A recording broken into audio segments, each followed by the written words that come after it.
When did your something is very wrong here feeling turned out to be true?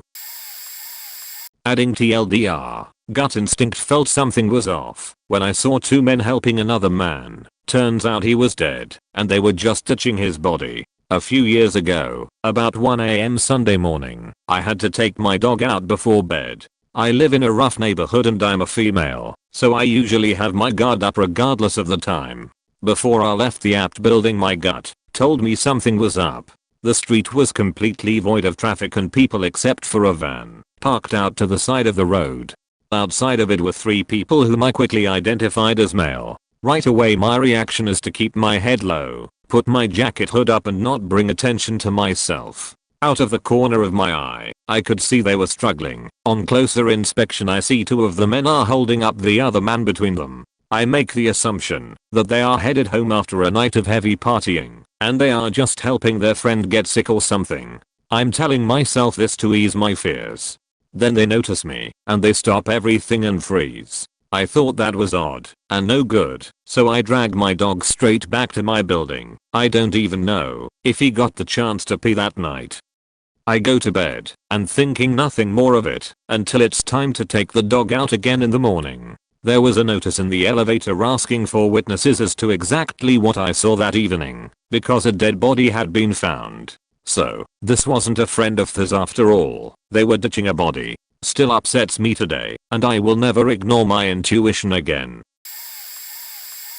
I heard a strange noise when I woke up. I looked outside my bedroom window to see if anything there made that noise, and saw my oldest cat sitting on the windowsill outside of the other bedroom. She was staring into the room, as if there was something in there that she did not like at all but could not look away. At that moment I knew there was something, or someone in the other room. Then I heard the noise again. It was like a soft squeaking, like someone shifting his weight from one foot to another on a wooden floor. I don't have wooden floors.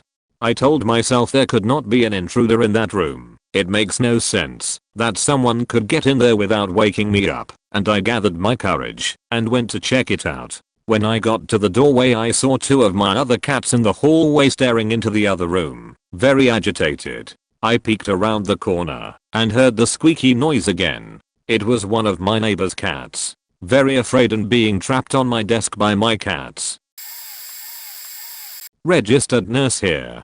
They pretty much tell us straight off the bat in nursing school to trust our guts. We are allowed to call a rapid response team, people who come when something very bad is happening to a patient, if the patient just doesn't look right to us. I got my job right out of nursing school in a department that deals with mothers and babies right after delivery. I was 22 years old, had no children of my own, and my only experience with newborns was my last 6 months on the job.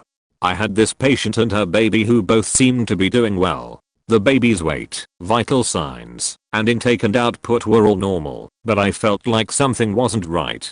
For one thing, I had never heard this baby cry. Anyone who has ever been anywhere around newborns know that they can pretty much cry at the drop of a hat, for anything, at any time. This baby didn't cry. When I put her on the scale to weigh her, they usually cry, like you're actively trying to kill them, or when I pricked her heel for a blood sugar. I felt like a total idiot, because I had almost no experience with newborns, but I decided to talk to someone anyway. I brought the baby to the nursery nurse, who has had over 20 years experience in the department, and told her that I thought something was up. The baby looked fine. Her vitals, including her blood sugar, were perfectly normal. However, the baby was floppy, not a technical term, but used to describe a baby when its arms and legs aren't curled up tightly next to the body, like they are supposed to be. This baby's arms and legs were limp and stretched out. She had a poor grasp. She didn't tighten her fingers around our fingers like newborns are supposed to do, and when we could get her to cry, we barely could. Her cry was weak. The nursery nurse agreed that something was wrong and called the neonatologist, newborn baby doctor, who was on call that night. She spent about 20 minutes on the phone just trying to tell him that something wasn't right, even though everything was technically normal. Luckily, the neonatologist trusted her judgment and had us send the baby to the NICU. That baby ended up staying in NICU for about a month, being tube fed because she stopped eating well. They did genetic testing on her and discovered that she had been born with a pretty rare, only 30,000 cases diagnosed annually in the US, genetic disorder that usually isn't diagnosed until the baby is unable to sit up on their own at about 6 months of age. The disorder has no cure, but doctors were able to start treatments on her in order to manage some of the symptoms almost immediately. When I was in university, I was walking home from the bars in the Byward Market in a tour with my roommate at the time. It was about 2:30 am, and we were looking forward to getting home and ordering some pizza when we came across two guys and a very drunk girl. Initially we didn't think anything about it because it was a pretty common sight on a Friday, but as we walked behind them for a few minutes we noticed how out of it she was. One of the guys was essentially carrying her, and her clutch was loosely dangling from her limp wrist.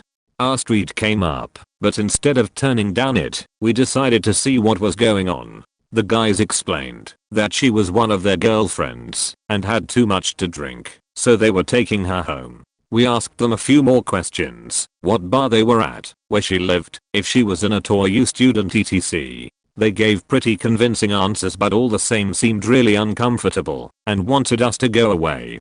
During the conversation the guy holding his girlfriend shifted her position to get a better grip, which caused her arm to dangle down and drop her clutch.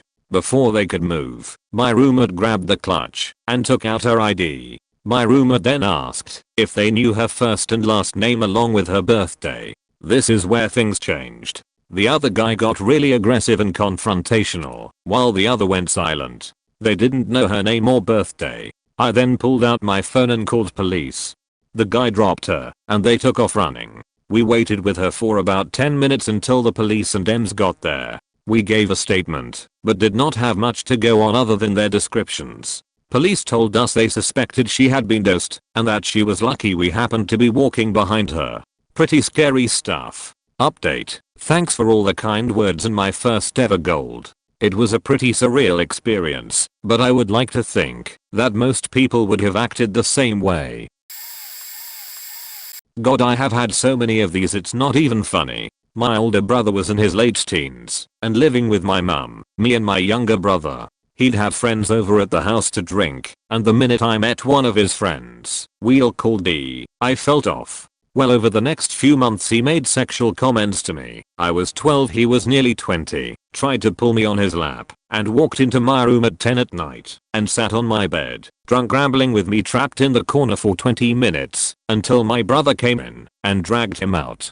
He later started dating a friend of mine who was 2 years older than me. I found out a few years after all this, that he had done the following: rap my friend, while they were dating, literally faked a sheep, and a donkey, and used a vibrator belonging to the mother of one of his friends. Then a year and a half ago he turned up at my mother's new house drunk. He drove there, by the way, asked her for sex. She laughed at him, and he asked her to get me, and he wouldn't leave, until she threatened to call the cops. My friends and I went on a booze run one night back in college. We live in Flint, and were at a friend's house in a relatively bad neighborhood. We had our friend who was 21 go in, while the rest of us waited, underage drinking. As we're sitting in the parking lot we notice a dude standing by the trunk of his car a few rows of parking spots ahead of us. I had a bad feeling about him, so I was watching him the entire time, while my friends were all chatting it up and laughing. I noticed my other friend who was driving watching too. Sure enough, after watching us for a second, he pops the trunk, pulls out a pistol, and starts walking towards us. We noped the fuck out and floored it around the parking lot right as our friend came outside, yelled for him to get in, and sped off. Turns out, there had been a ton of carjackings in that area over the last few months. Several years ago on Thanksgiving my mom was becoming extremely overwhelmed. The holidays have never been a great success in my family, and my parents had issues communicating, which led to a lot of stressful and tense dinners, and if it wasn't them, it was someone else starting a fire. Well, this year was bad. My mom had been cooking for hours to get ready to head over to my cousin's house.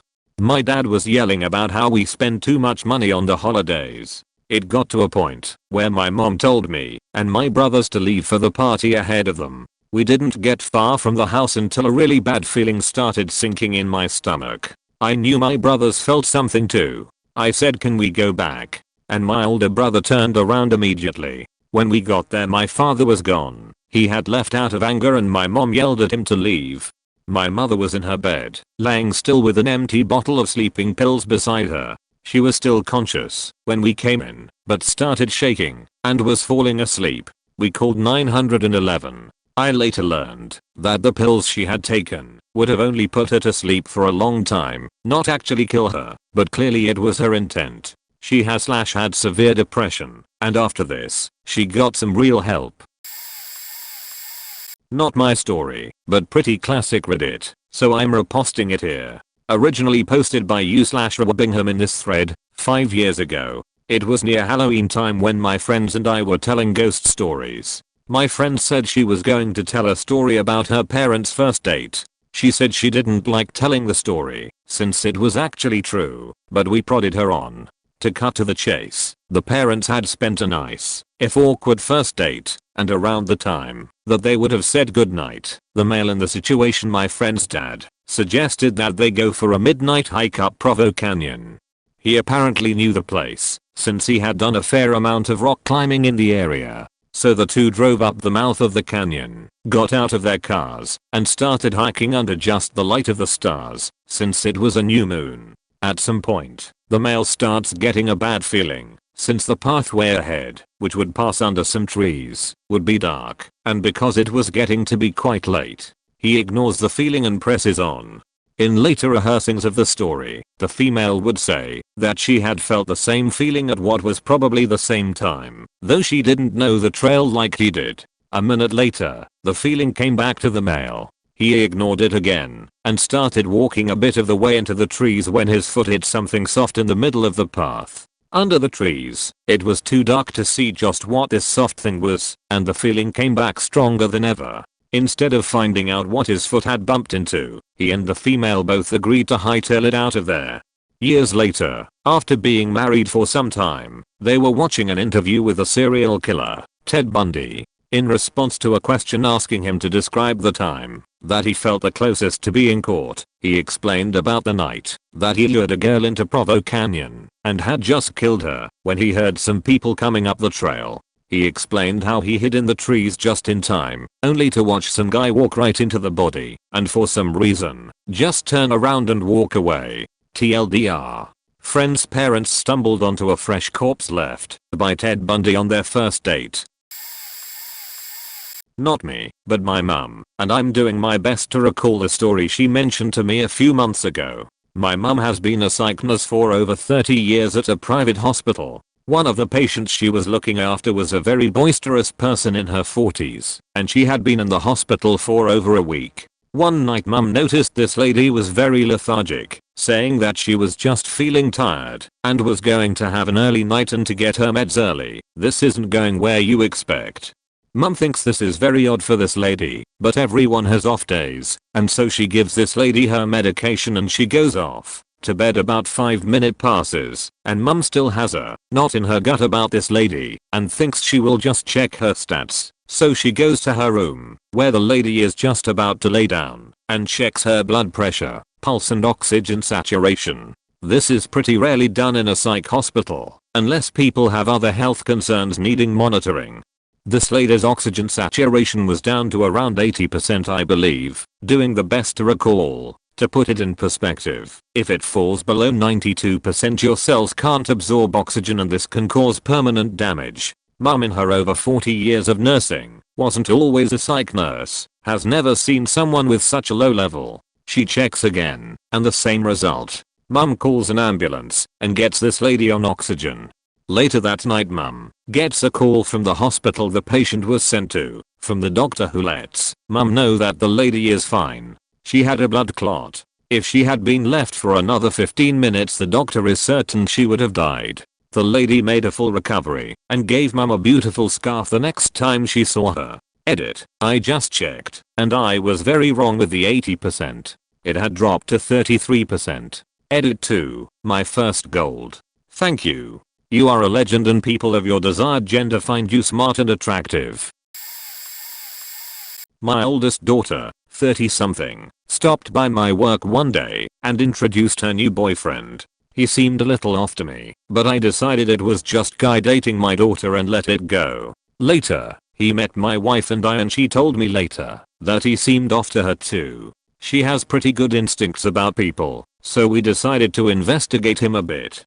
Typing his whole name into Google, the first result was a mugshot from a couple of years ago. The third was an active warrant. More searching resulted in finding 3 warrants from different counties, an extensive record, check deception, theft, driving while suspended, driving after a lifetime suspension, and driving while a habitual traffic offender, and a brand new marriage license for him and my daughter. They were going to get married later that week.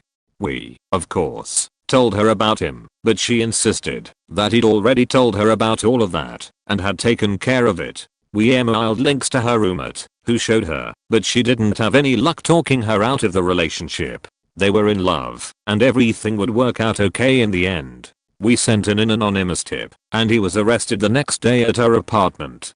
My daughter then found out that he'd been lying to her about pretty much everything. He had entangled her in a business he was trying to start that mostly involved her financing things for him because his credit was trashed due to records for bounce checks and theft. She's still working to untangle herself from that. He is still in jail and, according to her lawyer, will be for at least 2 years depending on what happens in 2 other counties. At a research institute I walked into a mouse procedure/surgery room for a quick moment to grab something and leave. After walking out I felt, well to be honest, like I was a little high. There were 3 other people in that room, including 2 undergraduates, so I got worried and went back inside to check things out. When I got back inside I asked if they were feeling okay. One of the undergrads turned to me and said she was fine, but was flushed and looked a little out of it. So I went around to all the isoflurane chambers, odorless volatile liquid that KOs mammals at low doses and kills them at higher, looking for leaks. Sure enough, the gasket at the bottom of one of the chambers had failed, and it was leaking out and immediately boiling into a gas and filling the room. I told them their isoflurane was leaking, and the postdoc told me they were fine, and that he uses that machine all the time. He also pointed out that the isoflurane was in a rare curtained biosafety cabinet, and so even with the leak they were protected. I called him an idiot, because a biosafety cabinet recirculates air and doesn't evacuate it like a fume hood, which is what he should have been using. So I ignored him, propped open the door, and ordered the undergrads to get out of the room. I then went to their lab manager and told her what I had found. Their lab manager came down like the wrath of God. TLDR, recreational drug usage taught me to recognize anesthesia leaks. This was something like 12 years ago. I was around 15 years old. My dad and uncles often chop down trees to cut and sell. Not a native, so I don't know the correct terminology. Basically they make firewood to sell. None of them does this for a living. They all have other jobs. But since my grandfather did this his whole life, they all know how to do it. And since my family owned some land, they kinda maintain my late granddad business at some capacity, working mainly at weekends. And it works something like an hobby they all enjoy and get some money out of it. All this to say that even though they know what to do, they are not experts or respect every safety measure. So me and a cousin were with them on the woods one Saturday. She is 1 year younger than me, and my dad and uncles were just getting ready to chop down a huge eucalyptus. They tied the tree with ropes and were cutting it to fall down where near the road, where they had the trucks nearby to carry it. After cutting it in pieces, they told me and my cousin to go furthest into the wood, basically to the opposite side, where the tree was going to land. They were about to do it, and I can't explain, but I was getting the sensation of the tree is going to land on us. I started to move and told my cousin to follow. She tells me no, she wants to see the tree getting cutted. We start to hear the noises of the chainsaws. They have started it. I tell her I feel the tree is going to hit you, so debate starts, and she basically refuses to leave, that her dad told us to be there, and they know what to do. Don't be such a bussy. I leave her there and go further away, since I can't shake the feeling that the tree is going to land on that spot. I then decide to come back because I was so sure my cousin was going to get hurt, and the only thing I can think of is stealing her cap to piss her off, and she might move. I proceed to do it. It works and she starts to chase me. For less than a minute the tree fells right on the spot we were before. The faking tree landed the opposite side where my dad and uncles intended to. We then start to hear them screaming because they thought we were hit by it. They come running and saw us both paralyzed, me with an hand still holding her cap. Basically what happened was, the two ropes broke, and the wind was pushing in our direction, and even with the tree being cutted towards the other way, it still fell wrong. My dad was almost hit by it as well, since they weren't expecting it. I can't explain it. I don't believe in signs or anything supernatural. I also don't know shit about cutting trees, and tbh I don't remember noticing the wind as well. I just felt something in my gut that we weren't safe. The good part is, me and that cousin have a love-hate relationship, and every time I'm about to lose an argument I go, "Shut up, I saved your life," and sometimes it works. I was climbing and cutting a dead tree, box elder, also known as an ash maple. It was wedged between two houses, so I had both neighbors splitting the bill and they were all out in the yard watching me. The wind was high, and I was moving around a lot in the canopy, about 60 feet up. It was beyond seasick levels of sway, but I'm used to worse. I don't know what it was exactly that was tipping me off subconsciously. Maybe it was something about the sound of the wood creaking that seemed off to me. Maybe when I was climbing my spurs were making the wrong noise. The wood definitely felt solid. I never hit a mushy spot on the way up. The plan was to top it out and slide down the main stem, lowering limbs with rigging, and then flop the pole nice and neat. Everything seemed routine, but I kept getting goosebumps, and it was creeping me out. I wish I could say I had a real clue, but there weren't any signs of trouble, nothing obvious, but there it was, that horrible feeling of fear. Like, that feeling which is so physical it makes you keep questioning your bladder every 5 seconds. I didn't always trust my gut, but, having been taught that lesson enough times in life, I tend to go on high alert nowadays. To the point where I'm nearly superstitious. So, I just unhooked my lanyards and came down. Justified it by thinking, well, it's probably time for lunch anyway. It wasn't even close. It was like 9 AM. I gave an excuse, packed up the truck and went home. I remember I called my old mentor, whose wife had just given birth, just to talk to him and see how things were going. He started talking about his baby and about how his little brother had been born premature and they were worried about that happening. Then he rambled off on a tangent, mentioned the time his brother broke his back when a Douglas fir decided to barb a chair on him while he was tied in about 20 feet up. Said neither of them saw it coming. Only thing that saved him was quick work on the part of their crane operator. I ate, showered, and having run out of excuses, I finally went back. Bucked all the limbs and cut the top off, but that fear of the barber chair was ripe. I couldn't shake it. So, I went the extra step of using my 5/8 line, one of my strongest rigging ropes, holds 26k plus, to mile the base of the trunk up to about 30 feet. It was a massive waste of time, but whatever, once the quote is accepted, I'm not working hourly, so who cares, right? Faking sure enough, when we went to bring the pole down, it splintered and popped open, like it was only being held together by spit and chewing gum.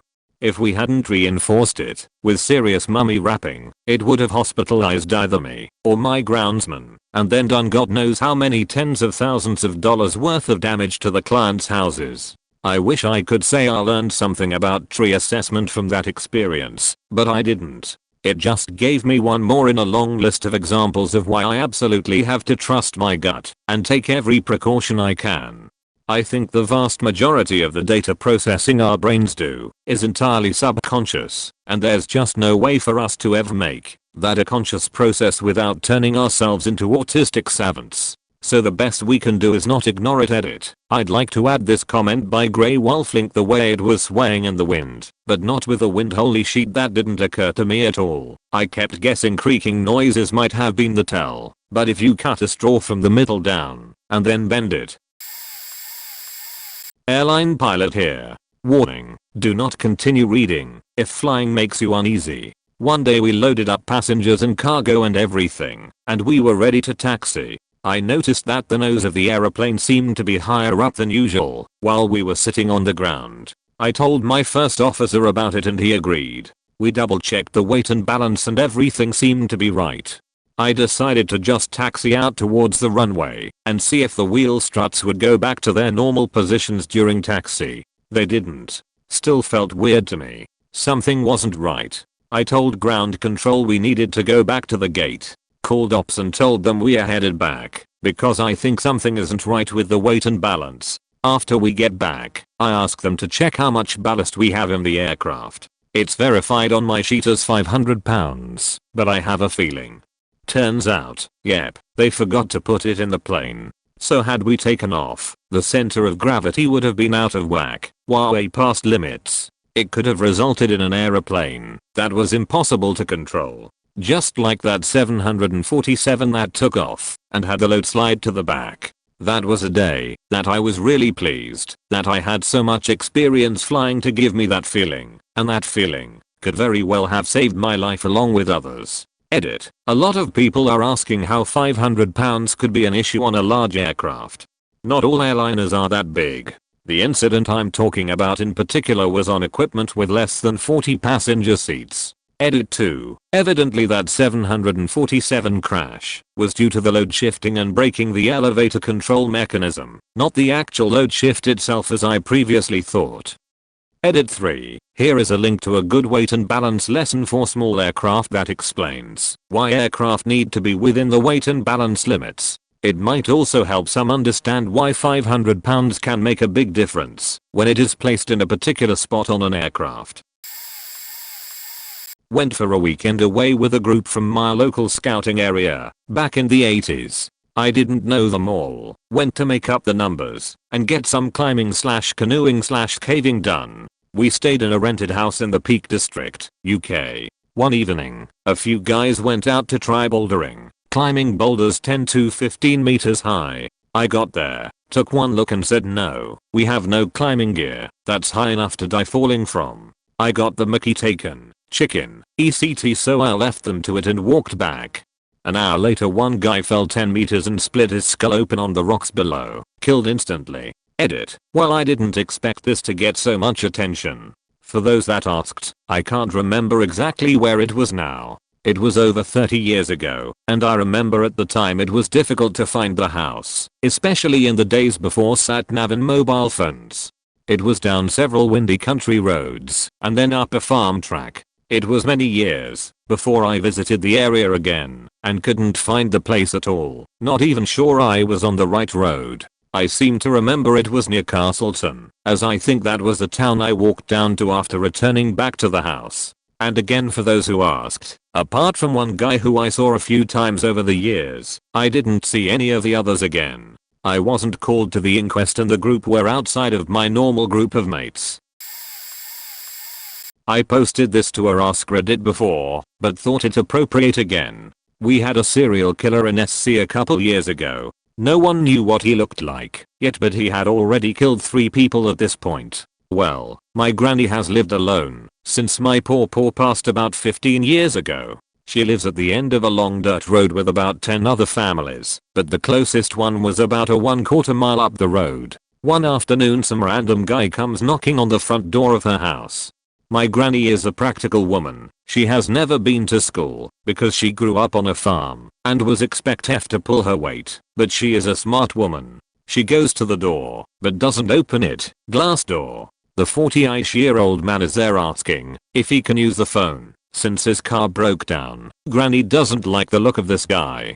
If he doesn't live here, there is no reason for him to be on this road, and if he was visiting someone, their house or anyone else's house would have been closer, since she lives on a dead end. Anyways, she tells him that no, he can't use the phone and needs to leave. She backs up and picks up my pawpaw's 410 as she goes. Once he sees the shotgun, he hightails it out of there. About a week later the cops finally catch the serial killer, and lo and behold, if it isn't the same damn man. The following is reposted from an earlier thread, but it's even more relevant here. A former co-worker, Jason, told me this story. Jason was working at a dock in China that looked something like this and unloaded shipping containers from huge international cargo ships. A typhoon had just passed, and many of the inbound ships had been delayed for days due to the extreme weather. Once the weather cleared, there was a backlog of ships waiting to be docked and unloaded. To make matters worse, a tropical depression had just been upgraded to a tropical storm and was expected to make landfall within 48 hours. It was organized chaos as the dock workers frantically tried to unload 3 times the volume of shipping containers in half the time. Jason was a senior cargo agent, and his job was to verify that the information on the offloaded shipping containers matched the information on the manifest, and to visually inspect shipping containers for damage. A cargo agent had to sign off on all cargo before an unloaded ship could disembark. As there were a limited number of spaces for ships to dock, it was crucial that the cargo agents verify the unloaded shipments as quickly as possible so that another ship could dock immediately. Everyone at the dock had walkie-talkies, handheld portable two-way radios, and Jason heard Dock Manager 1 going absolutely apeshit because an unloaded ship had been waiting in the dock for nearly 2 hours, and no cargo agent had verified their delivery. Jason radioed Cargo Agent 1 assigned to that area, but there was no answer. He then radioed Cargo Agent 2, and still received no response. He then radioed the next closest senior Cargo Agent 1, and asked him to drop everything and verify the cargo immediately. After 30 minutes, Dock Manager 2 radioed that the ship was still docked. Jason then radioed senior Cargo Agent 1 who he had sent over there, and did not receive a response. He then radioed Dock Manager 1 who had been screaming into the radio, and again received no response. Jason was now the only senior cargo agent in the area, and it now fell to him to verify the unloaded shipment and get the delayed ship out of port as soon as possible. As he got into his truck to drive over, a nagging feeling of dread kept telling him not to go. He ignored the feeling and drove there anyway, all the while trying and failing to radio anyone else in the area. When he arrived at the unloading zone, he couldn't bring himself to get out of the truck, and later said that it felt as if he was being physically pushed back into his seat. Jason then picked up his radio with a shaking hand and broadcast, "Unknown threat near unloading section 4. All workers evacuate immediately. This is not a drill." And just like that, a multi-billion-dollar port was shut down. A hazmat team was soon dispatched and found that a shipping container damaged in transit had been carrying heavier than air inert gas. The gas leaked and displaced the air, then became trapped between several rows of closely stacked shipping containers. Every person that approached immediately lost consciousness. 5 people were found dead near the damaged container, and Jason was later fired because he did not actually have the authority to shut down the port. Jason filed the Chinese equivalent of a wrongful termination lawsuit, but was strongly encouraged to settle, or else the Chinese government might find him partially responsible for the workers' deaths. As a white foreigner in China, this was a very real possibility, and he ended up settling for a modest amount. Jason still blames himself for the death of senior cargo agent 1, and gave the settlement amount to the man's widow. My father started publicly dating a woman shortly after my mother died. I later learned she's likely the woman he'd been having an affair with before she died. I liked her. One evening my father took me to one side and asked how I'd feel about him asking her to marry him. I got an awful feeling in the pit of my stomach and felt nauseated. I told my father I didn't want him to, and he asked why as he thought I liked her. I explained that he did like her, but had a bad feeling, and he said that's just a feeling, they don't mean anything. He already had the ring, and proposed straight away. I got really excited about the engagement, the wedding, moving house, and my impending little sister. After the wedding she changed. After my half-sister was born she went batshit. She abused myself, my full sister, my mother's child, and later my half-sister, her own child. He only left her when my doctor told him something was clearly going on with her that was affecting my health. She was putting a substance that I'm intolerant to in my food, and my father wouldn't believe me and would force me to eat whatever she made. However, I couldn't get a doctor alone without her to tell them, and my maternal grandmother told him if he didn't leave her she'd go for custody. That he finally left her. He accused me of lying for the entire time leading up to that, and has never asked me about any of my attempts to get help since. Edit. I've gotten to the point of not knowing if my replies are disappearing, or it's the same question being asked by a different person. Tomorrow's the last anniversary of my mother's death, before I hit the age she was when she died, and I have plans with a friend this evening, because I've been dreading tomorrow, my next birthday, the day I hit her age in days, and Halloween 2018 for ages. Facts: I was 8 when my mother died, 10 when they married, 12 when we left. Sister was 3 when our mother died. Our mother died of an aneurysm, survived the first one, but had a second in hospital. Half sister is at university studying medicine. Social services were involved at points and made things worse. I waited until she was 18 to get counseling to avoid her going through that again. The access case was an issue and stepmom told toddler half S if she spent the night at ours step would die, so she eventually stopped coming at all. Stepm accused me of abusing half S in the access case. I was terrified of going near that baby. Shortest example, I smiled. Stepm freaked out that I have an evil smile, picked up half S, and fled from the room. I don't know if half S would welcome an attempt to start a relationship.